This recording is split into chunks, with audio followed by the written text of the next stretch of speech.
This week on Flory Models, the medals for the Tamiya out-of-the-box group build go out. We review the Great Wall Hobbies Vulcan bomber.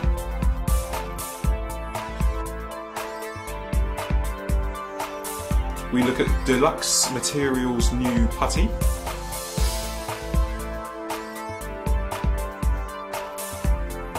We did a visit to RAF Museum for some real inspiration.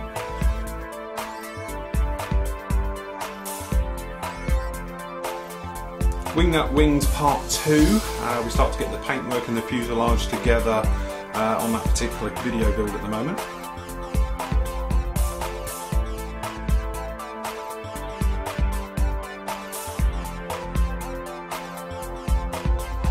Wood effects, how we do the wood effects, really simple, it's not that bad at all, and I'll show you exactly how we do it.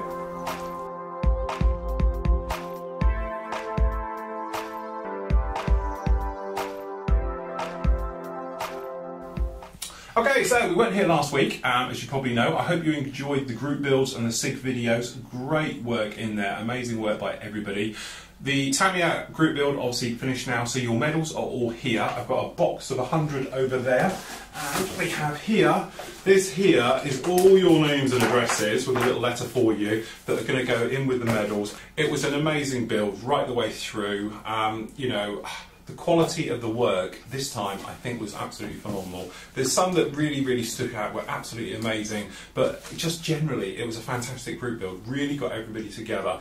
So that one has finished now, and we'll be talking about the new one a little bit later on in the show. So, Monday this week, busy week, because obviously Monday we went up to RAF Hendon, myself and Steve Malley and our partners, and we bored them to death by going around the museum.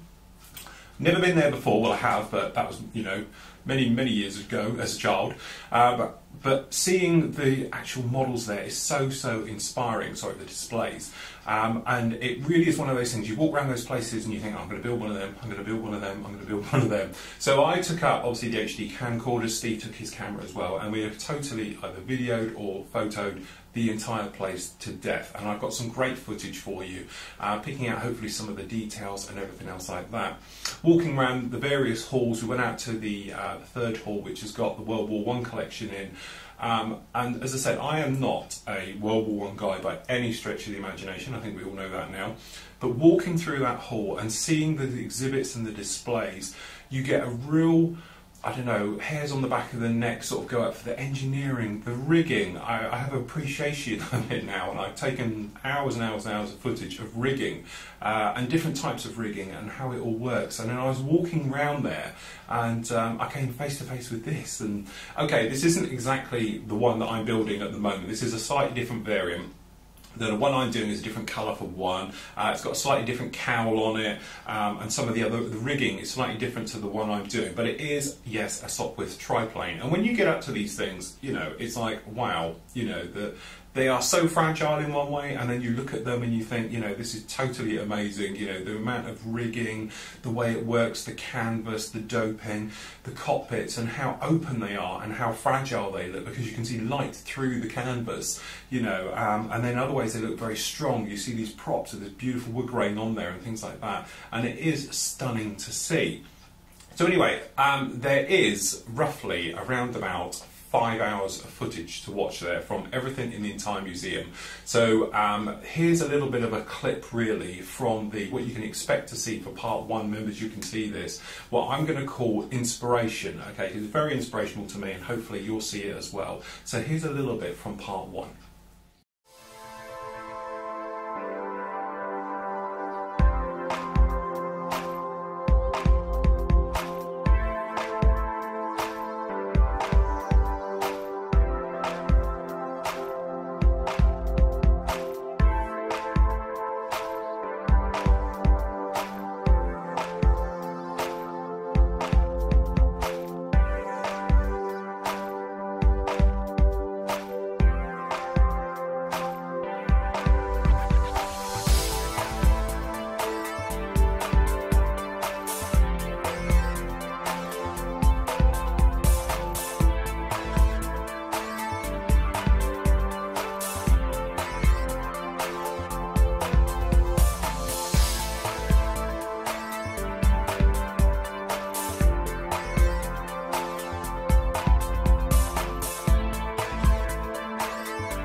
So there you go. As I said, when you get this thing, you get a real sort of tingle for it, and you think, I'd love to do one of those. I'd love to do one of those. I don't know if my skills are quite up to it yet, but certainly, by the time we get on this one now, as she is here, it's all ready basically to go together. So it's all painted. Next thing that's going on with this particular one is going to be getting the decals onto it, and then we can actually start putting the rigging hoops and things in there. So when it all goes together, we can rig it up quite easily. But it is all painted and done. It's all in subsections down below and ready to go together now. But part 2 of this particular build is up on the site. Thank you for all the kind comments so far. I hope you are enjoying it.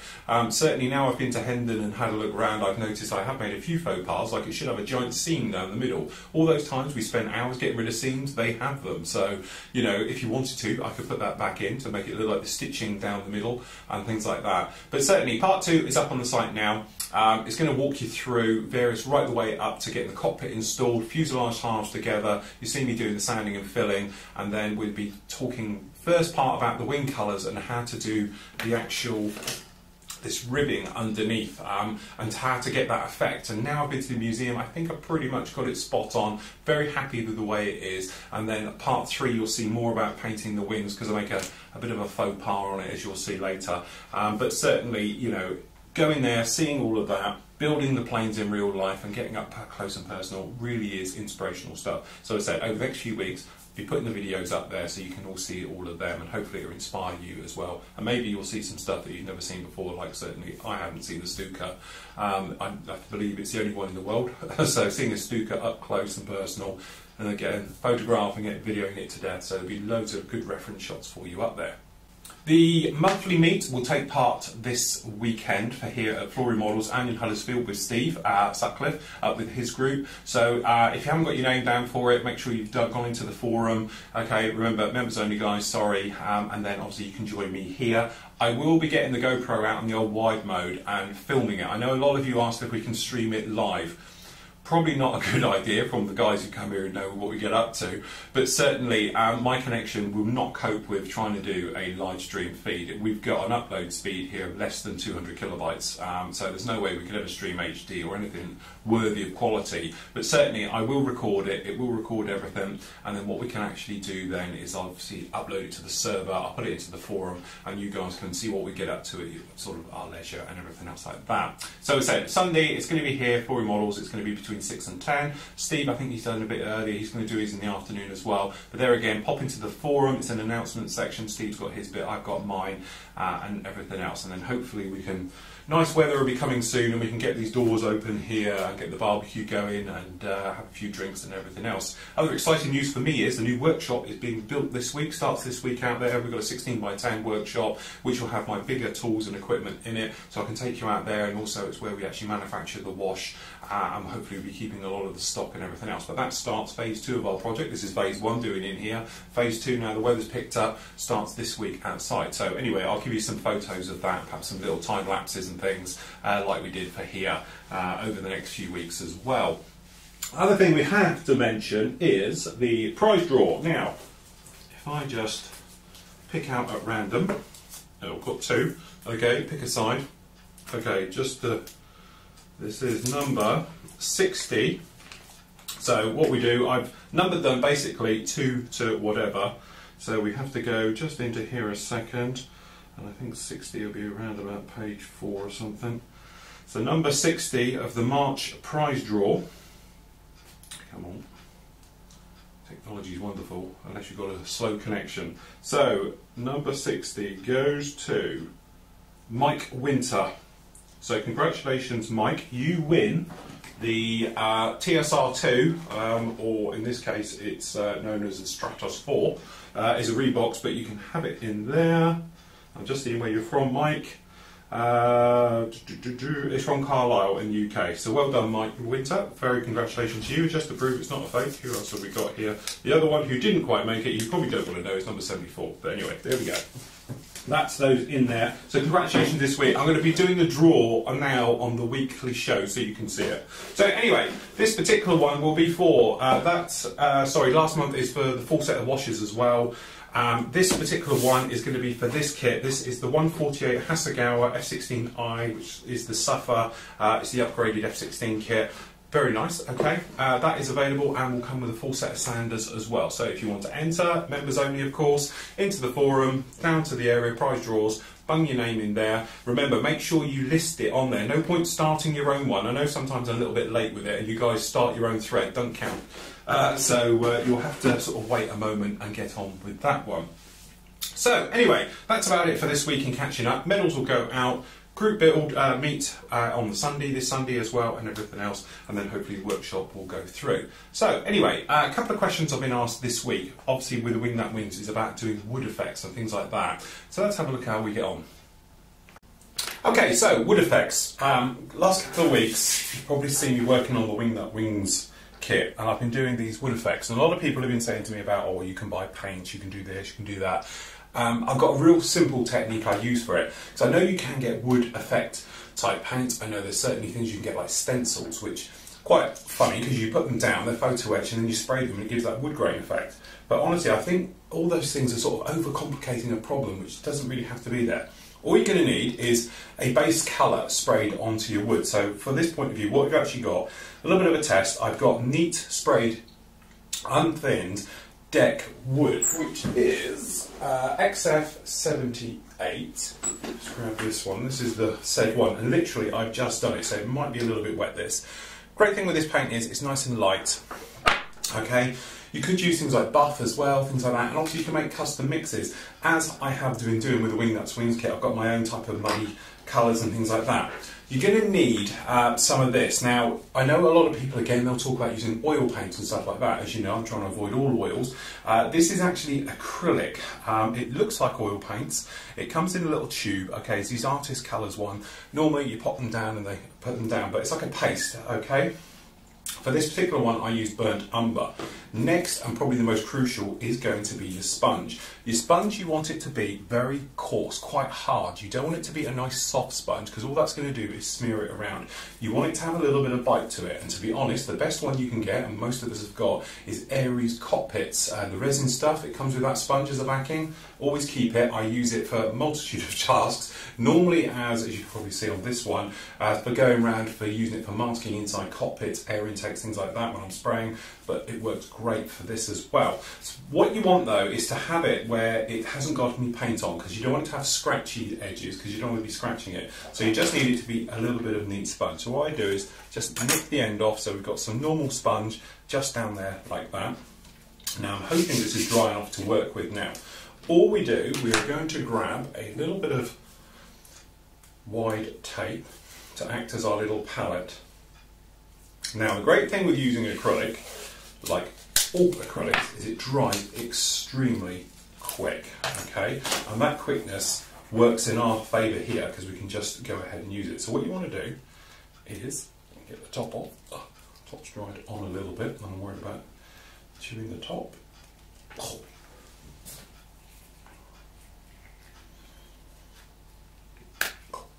That is particularly tight. Always clean the tops off before you do it. So anyway, there we go. That's our... You don't need much, just a little bit. Okay, and then pop the top on. Probably not as tight. Okay. Then what you do, I've got another bit of sponge here, a bit of old sponge, and we're just going to smear it around and make it a little bit flat. Just like that. Okay. Then taking your nice sponge, what we do, load it up. Okay, on here, and we're going to do a couple of different passes with it. So for the moment, what we're going to do, you put it down and rub, and just keep rubbing,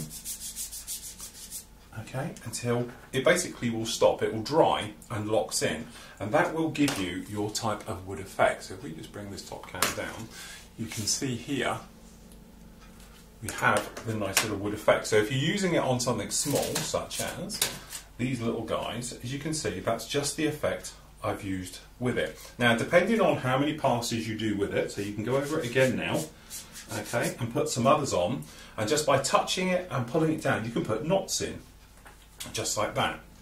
Alright, so if we just put down a generous blob just down here, and then what you can do, get your sponge again, just load it up, a bit more this time going on here. Alright, and then what we'll do, make sure we've got this in, we're just going to do quite a big area, okay, And then once you've done a couple of passes, just go all in one direction. Okay, and then what you can do is just stop briefly and pull, pull the other direction, but you want to go in one way because of the wood effect. And as you can see, we've got, it's the same bit here, but this is a lot darker. Okay, and then as it dries, you can then go over it again and put some textures into it, but just go all in one direction. Okay, and you can take a little bit off, you can manoeuvre it around, put some more in some different areas, and you can actually, as you can see, get down the bottom here, put in some quite interesting wood effects by changing the time that you put it down. So you might be able to see I'm trying to build a knot, if I'm honest here, and it's quite coming out on camera, but that's what we're trying to do. We're trying to put in a knot in the middle. So we just go up here and just going over that area, not quite as much going down. Okay, then we'll pull it all the way down. And you can see we've got this sort of ring effect, and it's just because you let one layer dry, okay, and then go over it, and you'll get little knots and woods and everything else, and that is literally it. It's that simple. And by the time you experiment with a little bit and you work on different things, you can come up with a multitude of different types of areas. And don't forget, it's just a case of not putting too much down or getting covered in it like I am just now. It's quite messy, okay, but it's a lot of fun. And if you just keep it localised in the area where you want to go, you can make some quite interesting things with it. For instance, if we just pop this down here, okay, and then we'll just go back and forth, working our way across, and then go back the other way, and there we go. And as I said, the camera sometimes is a little bit over the top with this, but that is how I do my woodwork. Okay, and it's that simple. It's really quick, and especially, you know, we're doing it on large areas there, but when you're doing it on here and we haven't got much going down there, I think you agree, it looks really nice, really quick. And the great thing is, again, acrylic dries instantly. We've got none of this worry about leaving it for 4 hours before we come back and be able to touch it. This will be dry in a few moments, literally. By the end of this clip, I'll be able to handle it and we'll have no problem at all. Then you can come along and gloss it. Now, what I would recommend is if you want to give it a deep, looks like it's like a varnish gloss, brush it on by hand. A little bit of clear or your favourite gloss, just brush it right over the top, and you'll have a very nice glossy wooden varnished look to your actual plastic. But it is a really quick way, it's really simple, and I think a lot of people overcomplicate the easiness of doing wood. Okay, so it's not that hard. As I said, it's one of those things, just practice on a little bit of plastic art. Don't do it on cardboard and things like that, you won't get the same effect. The other thing you can do, I didn't mention on there, you can gloss before you do the wood effect. The sponge does all the work, and just by dragging it off. And obviously you can use different colours. I think it's the burnt umber on that one, but you can use any colour, it's over here now, any colour you want. And to be honest, we were talking about, is it dry? I'm filming this literally as we just finished, I just moved the cameras around. It's totally dry already, so it's been less than 10 minutes, and that is your wood effect. That simple, really easy. And as I said, if you let little bits dry and then drag it, you can make knots in your wood and all things like that, and you can come up with some real wacky patterns and things, and it's actually quite a lot of fun. Doing it on big stuff is, you know, you sort of see, you sort of frown upon it, you think, oh, it doesn't look right, but trust me, on little bits, absolutely, you know, you can walk it. It really is that easy. Really easy to work with. So anyway, first up this week we've got a test as well. Perfect Plastic Putty. This is made by Deluxe Models. Models I'll go sent me this one to have a little bit of a play with and see how they are, so you can get it from them. So let's see how we get on with it. Okay, so John, Models I'll Go, sent me this stuff, and to be honest, like everybody else, I've heard lots of different things about it. This is Deluxe Materials Perfect Plastic Putty. It says on the label here, fills fine gaps, creates invisible seams. 40ml bottle, okay. Great thing about this, it's non-toxic. Recently there's been a big sort of movement with the Royal Mail system here in the UK, where they're now not basically sending anything that's toxic, flammable through the post. So unfortunately, like Tamiya paints now can't go through the standard post system here in the UK. We always had trouble with sending them abroad because of flammables in aircraft, things like that. But now Royal Mail, because they do a lot of flights between sort of where I am down here in the southwest of England, the West Country, if I'm shipping something up to Scotland, I can guarantee it will go on a plane. So nowadays they don't. Handy for me because all our products that we do here at Flory Models are all completely safe, no solvents, no nothing in them, so we don't have to worry about that. But unfortunately, the guys who sort of manufacture putties and paints and stuff like that are having a real hard time here in the UK. So a lot of people are looking at new materials, and as we spoke about in the last news show, like myself moving from sort of, you know, all these hazardous chemicals, things like that, over to just acrylic water-based products. Again, another little product here. Now, this isn't the only one in the market. We have to talk about others. For instance, I know this is an old one and we've got other ones around, but Model Colour actually do a version of it as well, which is like a putty, which isn't a problem.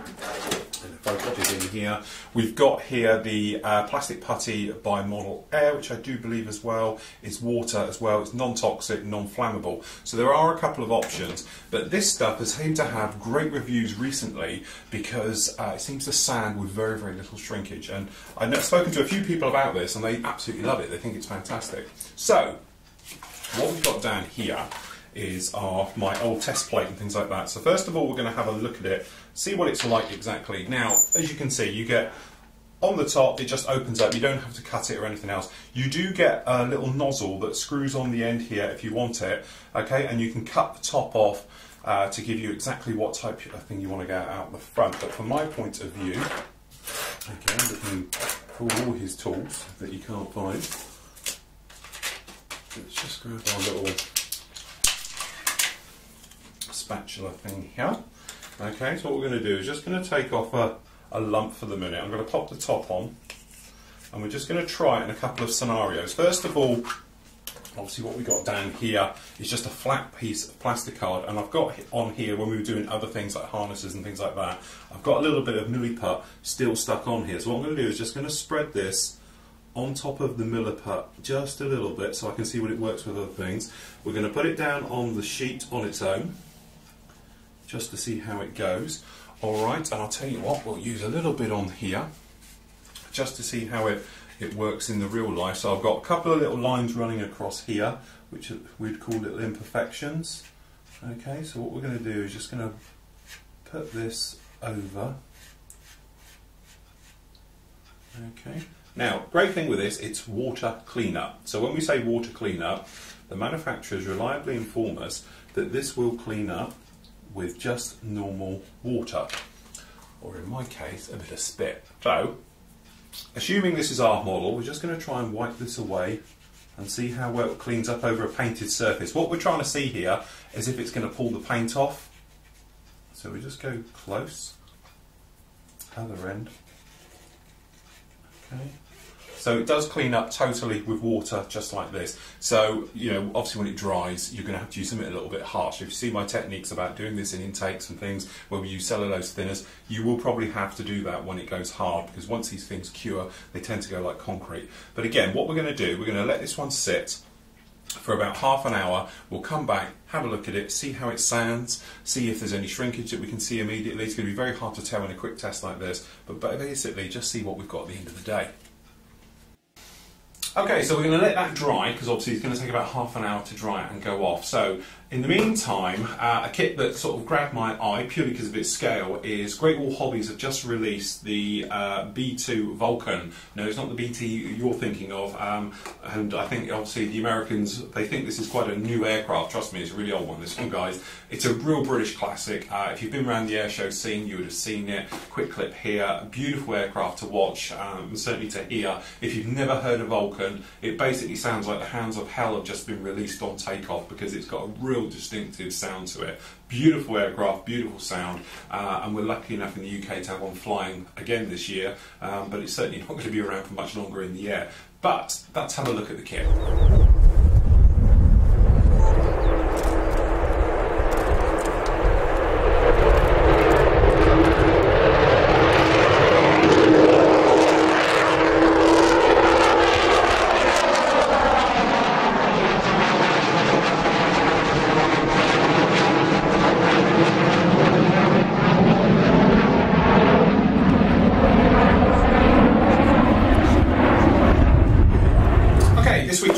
we've actually got Great Wall Hobbies release of the B2 Vulcan bomber, not the B2, obviously the American one. This is the RAF one, commonly known as the Tin Triangle. I know a lot of Americans, especially our members, they see this thing flying at air shows recently and they think it's modern. Trust me guys, this is 1950s, 60s technology and has long since left RAF service, but it's still an absolute fantastic thing. And if you ever see this thing flying at air shows, it is amazing. It's like a manta ray going over your head and probably one of the loudest aircraft you'll ever hear.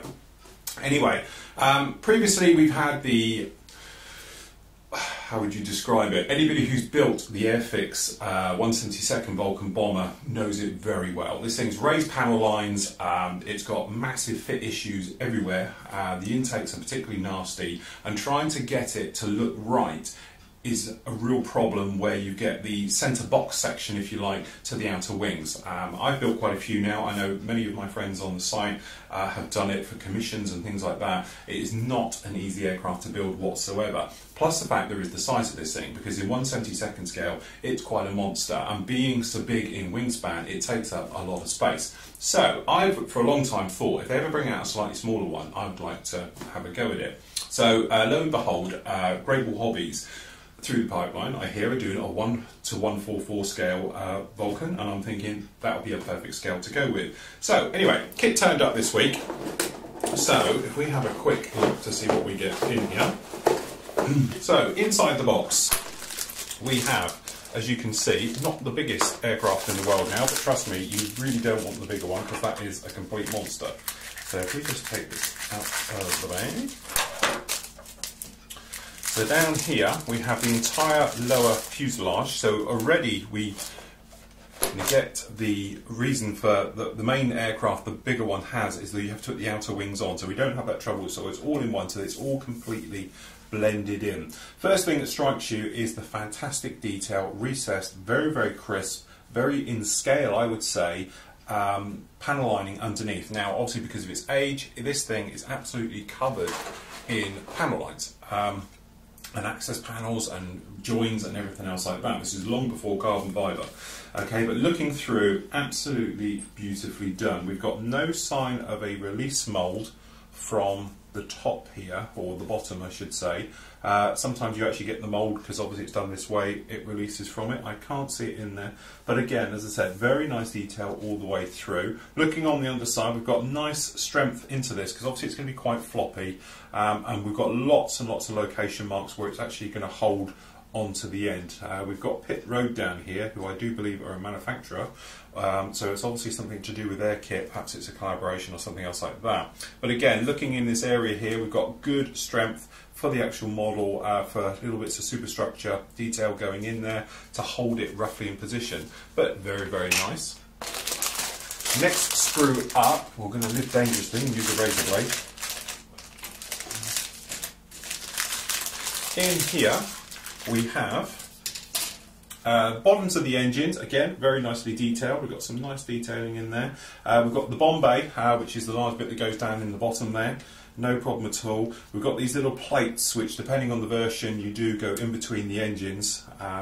We've got the tail skid there, the top of the tail, beautifully little cast wheels, which I assume are just going to be pushed through onto the inners, but the outer ones with the hubs is beautifully detailed, as you can see all the way around there. We've actually got, if I just bring this down, because it is very, very nice to see this. Okay, as you can see, we've got the little the PTO tubes onto the front and the gear, but considering the scale we're talking of this, it is very nice. Everything, it seems to be very crisply engraved. No sign of flash anywhere on this kit whatsoever. We've got a little bit of funny gates running around here, but again, it does seem to be very, very nice. No sign of ejector pin marks in anywhere that you're going to worry about. They all seem to be on the outside, so that's quite nice. Next sprue along, we've actually got the tail. So we've got the vertical tails here. Obviously the tip was on the other side. The intakes, we'll have a look properly in a moment. Gear doors for all of those, as you can see. The nozzles at the back, these are the gear doors. That's the pilot crew entry hatch. Okay, and just looking at these intakes, the big problem with the 172nd kit is those intakes. Now you can get resin replacements, and if you're building it, I would highly recommend it. But for our point of view, these are one-piece cast with no seam lines at all running down into them. So we've got seamless intakes with the fan blades already moulded in the bottom. Okay, I would prefer to have them separately back here. That way you can pull the back off, paint the actual compressor blades, first stage blades, perhaps silver, matte black, whichever you want to do, and have the intakes in that sort of RAF, very light grey or white. So a bit of a shame with that, but as I say, it's something we can live with. Next one up, we have crew figures in 144. I'm going to have to put this down, that way I can digitally zoom on this, but as you can see we have pilot figures. You'll never see them, so don't worry about those. We've got down here harm missiles, anti-radiation missiles that the Vulcan had in its later life. It had pylons on the wings. Always looked a bit funny seeing it with it on there, but that's what this is for. But again, it's a bit of an optional extra which way you do that. The canopy, to be honest, it's all going to be painted. You just have a couple of tiny little windows that will be open, and I don't know if it will be worth doing it clear. I'm not too sure. Sometimes a little bit of gloss black in there works beautiful on this scale. If you do it on the inside, it gives that nice shiny black look to it, or a very dark blue, so it gives that effect of having windows, but you're not going to see anything in there. Now, back to the box. We actually have, we'll look at those in a moment. I was just getting slightly worried because I couldn't see it, but we have the rest of the kit in here, and so we come to those. So we have, I'm hoping, is the top. So actually what we have in here is the top. Be a bit careful with it because I don't want to actually cut the model. Here we go. We have the fuselage top.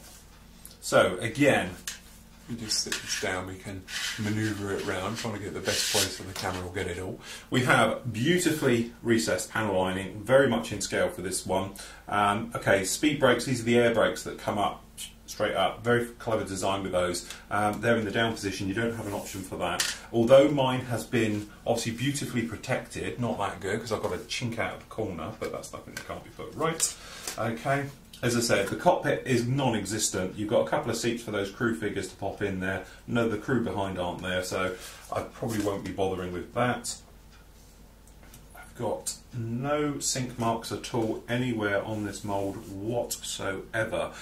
Sink marks, when we talk about it, we spoke about it on various other kits. It's where the plastic, as it cools down, sometimes droops a little bit. Normally on big things like wings. Okay, so on a kit this size, when you're talking this type of area, it's quite difficult to get it out of the mould without it actually happening. And normally what happens is thicker bits of plastic underneath, such as these inside areas here for the actual control surfaces.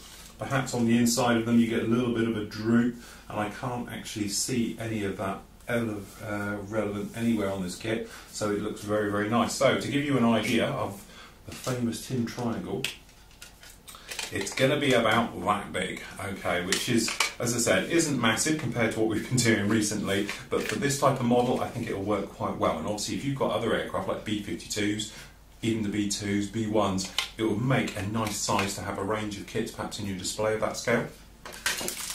Which does make it very nice, brings us neatly onto this one. You do get an in-flight display stand for it as well. So, okay, clever weathering will stop this looking like a die-cast, and that's the thing with it. With this scale, it's very easy to look like die-cast kits. So when you're doing it, just remember, a little bit of pre-shading will go a long way, okay, and post-shading just to break it up, and then obviously a wash right the way over it will stop it looking like a brick.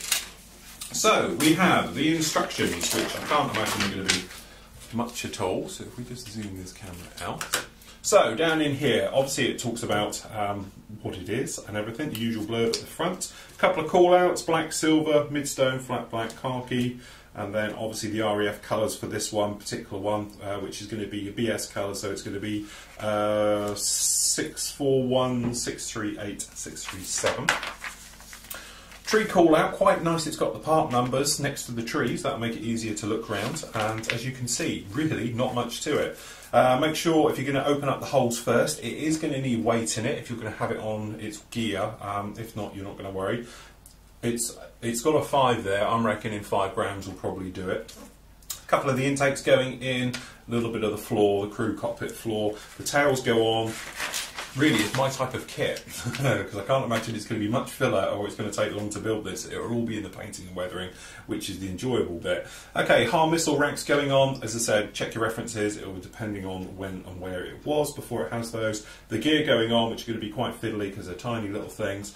The bomb bay, it looks like you can't have it in the open position, which isn't, you know, a mass problem. You could probably very, very easily scratch build a bomb bay to go in there. Wouldn't take much at all because of its scale if you kept it basic. But as again, very, very nice little touch there. If you wanted to make an instant upgrade to it, give it a bomb bay.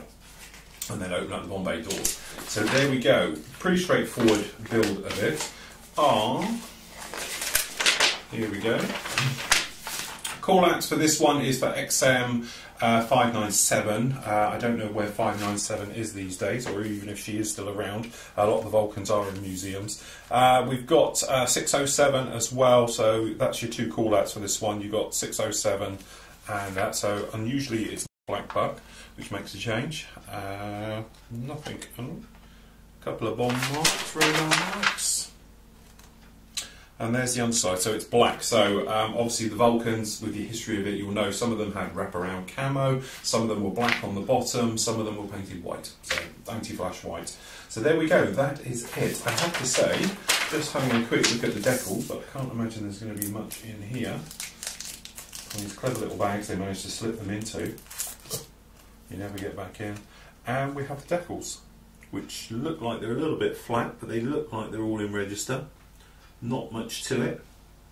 Make sure you highly gloss this before placing the decals, because the other thing you'll find is scale will massively affect silvering. If you've got the tiniest bit of silvering on a decal on something this small, it looks massive. So as I would say, 3 or 4 coats of gloss just in the areas. You don't need to gloss your entire models, but obviously if you're going roundels going down, give it 3 or 4 coats of gloss, make it like a mirror, then put the decal onto it, okay, roll it out, fix it down, flat coat it afterwards, okay, that way you will stop it. But on something this small, silvering is your biggest nightmare. Painting, no problem at all, it's like just doing any other 1/72 scale kit, but silvering really will show up. So to say, more coats of gloss will get rid of silvering, and then obviously micro set and sols or your favourite decal setting solutions will really stop that from happening. All in all, I have to say it's a beautiful little kit. It does remind me a little bit of die-cast, which, you know, as a scale modeller are our sort of nemesis, but certainly I think for the money, which I can't remember off the top of my head, I think it's actually quite a nice kit. And as I said, if you are planning on having a collection, if you're going to try it in 1/72, you're going to need a large area for these kits. But if you're just doing a nice little collection, perhaps, as I said, if they ever brought out the V-tail bombers and tanker fleet, that would be really nice as well, because you'd have a very nice collection going through, and then you could go through, and I must admit I'd probably end up doing things like B2, B1, B52, and right the way through, things like that, to have a nice collection of scale aircraft all in 144. But highly recommended, beautifully detailed, beautifully engraved and everything else, and a nice easy model to make, I should think.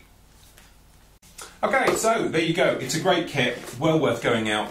Beautiful scale to work on as well, and I would like to do this one, so if I get a bit of a spare time in the next few weeks, I might crack on with that, because let's face it, it's not going to take long to put it together and paint it, and it will make a very nice desktop model. It's one of those ones you could do as gifts, you know, you build for people, and you could say, you know, to friends and family, look, I built you one of these, because they probably don't want like a Wingnuts wing kit sat on their table like this, but something like that fits on everyone's desk, so it'd be a real nice present one. And if you're listening Great Wall Hobbies, it would be really nice to get the rest of the V-tail fleet, and certainly upgraded and updated B52s, B1s, things like that. So if you are thinking of doing those scales, I'll be buying them, because I think they're wonderful kits, great value for money. As I said, well worth it.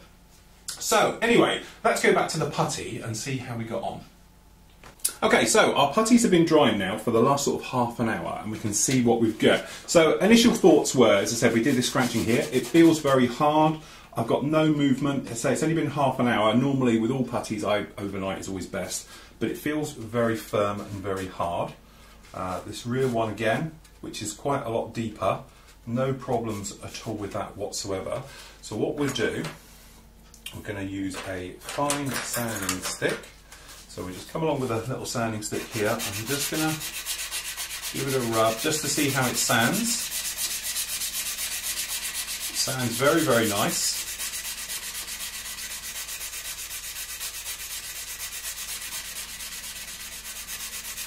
It's quite nice and powdery. It feels ultra smooth, I must admit. That feels absolutely fantastic. So we'll just go over it a little bit more.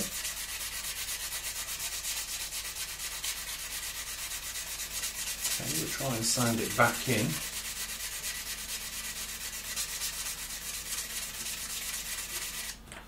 You can see that does feel, and I can't feel those at all. And it's only been half an hour. So what we'll do now, we've got a polishing sponge, so we'll just normal our polishing sponge on this one.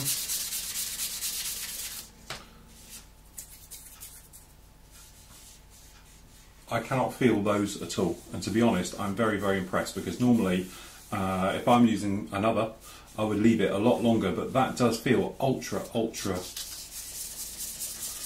So we're just going to buff this now with the buffer. Nothing at all. If you were doing braille on this you would never feel it. That's very nice. Okay, so what we'll do is we'll just pop it down here. It seems to load up. Okay, but again this is quite thick on here. It's only been half an hour. So what we'll do, we'll put a bit more of a test. Let's have a coarser one. If I just come in with a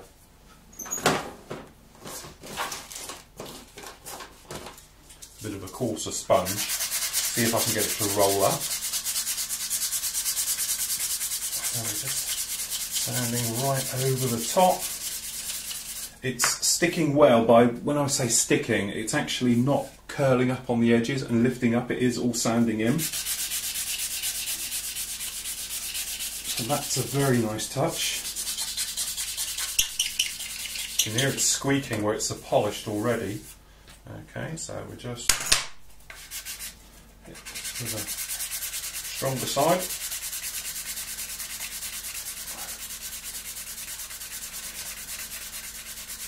I'll try and keep this nice and flat to see if we can feather in the edges, and as you can probably see down here, it's feathering absolutely lovely. We've got no problems with that at all. And that sand over the top. And you can tell when it's squeaking that it's polished. Again, you just can't feel it. It is very nice.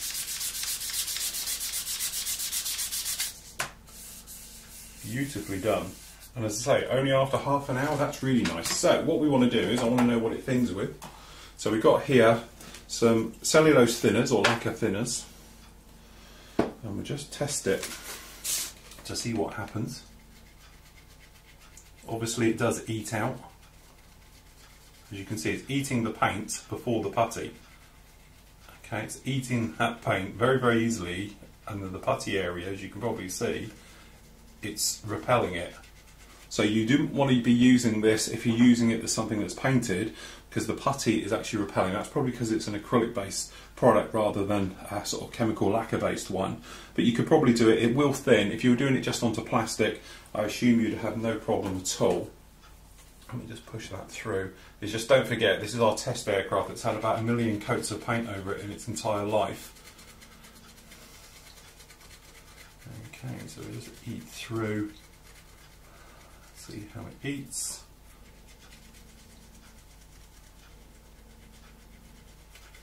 But even now it's... Remember, if you're doing this secret, keep it wet, don't let it dry. If it dries, it drags and makes a right old mess. But you can probably see that's putty down in that joint, because it was quite a nasty joint down there, and it's still there now. So it will work as we've just done it. So that's no problem at all with that. That'll be quite a nice putty to work with. It's water based, so that way we can just wipe and move it around. If you've got too much in an area, you can just remove it, so you've just got the sanding area to do. But up here, particularly impressed, because that is, you can probably see it, the light will catch it, but it is like a complete mirror, this part. You know, when you see it like that, it is very nice. Okay, catch it like that. And you can't feel a single thing on there. That's the beauty with this. With a lot of putties, you know, you have that thing where you can feel the texture and things, but with this particular one, we've got nothing there whatsoever. Don't worry about that too much. Now, next thing we want to do is just see how you can scribe through it. Is it scribable? Something else. So we've got our usual selection of little scribers here. And what I did, I placed some down just to see how it will scribe. So for the moment we're going to do it without sanding it at all. So we're just going to come in and scribing through it.